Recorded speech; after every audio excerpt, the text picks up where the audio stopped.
ખ્યાતિ હોસ્પિટલ કાંડમાં અત્યાર સુધીમાં કુલ 54 લોકોનો ભોગ લઈ ચૂકેલા અને સરકારને આયુષ્યમાન યોજનામાં કરોડો રૂપિયાનો ચૂનો લગાવી ચૂકનારા કાર્તિક પટેલને બચાવવાનો તખ્તો તૈયાર થઈ ગયો છે. પોલીસે ખ્યાતિ હોસ્પિટલ કાંડમાં ઘડેલા 6070 પાનાના તહોમતનામામાં કાર્તિક પટેલ સામે કોઈ જ નવા સાક્ષી દર્શાવ્યા નથી. આમ કાર્તિક પટેલના ઈશારે જ આખો કાંડ થયો હોવા છતાં પણ તેનો ગાળિયો બીજાના ગળામાં ભરાવી દેવાનો કારસો ઘડાઈ ચૂક્યો છે. સરકારે ખ્યાતિ હોસ્પિટલ કાંડમાં આરોગ્ય કમિશનર ઓફિસના ડેપ્યુટી ડાયરેક્ટર યુબી ગાંધીના અધ્યક્ષપદ હેઠળ 7 સભ્યોની સમિતિ રચી હતી. આ સમિતિએ આપેલા રિપોર્ટના આધારે કાર્તિક પટેલની સામે ગુનો નોંધાયો હતો. ક્રાઇમ બ્રાન્ચે ખ્યાતિ હોસ્પિટલ કાંડમાં દળદાર ચાર્જશીટ પણ ફાઇલ તો કરી જ છે. આ દળદાર ચાર્જશીટ જોઈને તો એમ જ લાગે કે કાર્તિક પટેલને હવે કોઈ બચાવી નહીં શકે, પીડિતોને ન્યાય મળશે, પરંતુ વાસ્તવિકતા સાવ વિપરીત છે. આખી ચાર્જશીટમાં તે વાતનો ખાસ ખ્યાલ રાખવામાં આવ્યો છે કે કાર્તિક પટેલ પર વધારે આકરી જોગવાઈઓ ન લાગે. આ જોતા તેવી સંભાવના પ્રબળ બની છે કે કાર્તિક પટેલે ખ્યાતિ કૌભાંડનો પર્દાફાશ થયા પછી દુબઈમાં રહેવા દરમિયાન ક્રાઇમ બ્રાન્ચ સાથે સેટિંગ પાડી દીધું હોવાનું મનાય છે.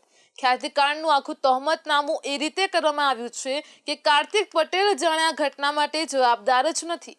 તેમની હોસ્પિટલમાં આ પ્રકારની ઘટના બની છે. આમ આ બનાવને કૌભાંડ નહીં પણ એક ઘટનાનું સ્વરૂપ આપી દેવામાં આવ્યું છે.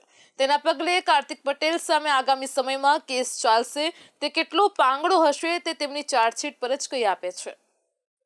આ આખા કૌભાંડનો સૂત્રધાર કાર્તિક પટેલ છે, પણ આ ચાર્જશીટ મુજબ કે કાર્તિક પટેલ આ કૌભાંડના બીજા આરોપીઓમાંનો એક આરોપી છે. આ કૌભાંડના બીજા આરોપીઓમાંના ડોક્ટર પ્રશાંત વજીરાણી, ડોક્ટર ચિરાગ રાજપૂત, સંજય પટોલિયા, રાજશ્રી કોઠારી વગેરે નામો છે અને તેમની ધરપકડ પણ થઈ ચૂકી છે.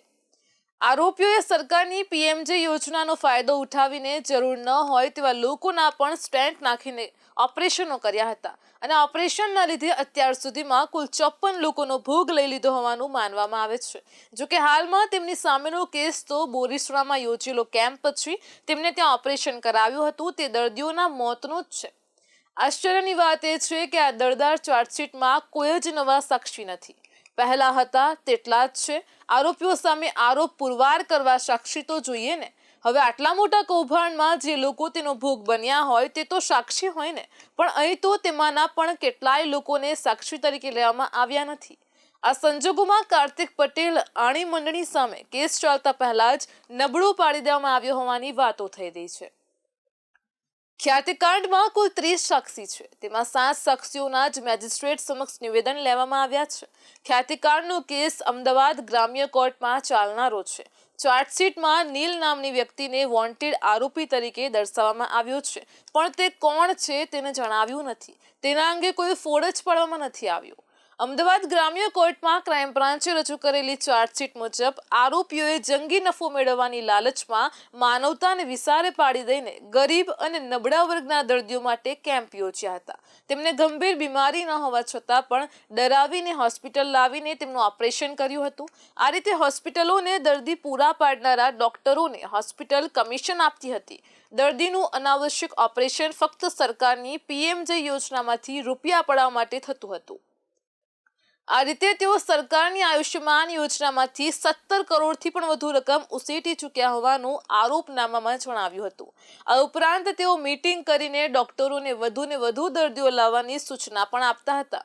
ખ્યાતિ હોસ્પિટલ કાંડમાં સરકારે કરેલી કાર્યવાહીમાં કુલ 130 લોકોની પૂછપરછ કરાઈ છે. હોસ્પિટલમાંથી 19 ઇલેક્ટ્રોનિક્સ પુરાવા કબજે કરાયા છે. આ ઉપરાંત હોસ્પિટલમાંથી 36 ફાઇલો અને 11 રજિસ્ટર પણ કબજે કરવામાં આવ્યા હતા. આ ઉપરાંત પીએમજે યોજનામાં ગાંધીનગરમાંથી પણ ખ્યાતિએ કરેલા ઓપરેશન અંગેના દસ્તાવેજો મેળવ્યા હતા. આ ઉપરાંત બજાજ આલિયાન્સ ઇન્સ્યોરન્સ કંપનીમાંથી પણ દસ્તાવેજો મેળવ્યા છે. તો હોસ્પિટલના ઓડિટ રિપોર્ટની ચકાસણી પણ થઈ છે.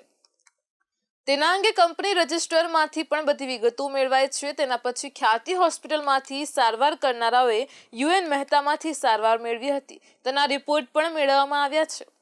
આમ આગામી દિવસોમાં કૌભાંડીઓ, ક્રાઇમ બ્રાન્ચ અને રાજકારણીઓની ત્રિપુટી મળીને ન્યાયિક પ્રક્રિયાના નામે આખું ખ્યાતિકાંડ પર ઠંડુ પાણી રેડી દેશે તેમ પણ માનવામાં આવે છે.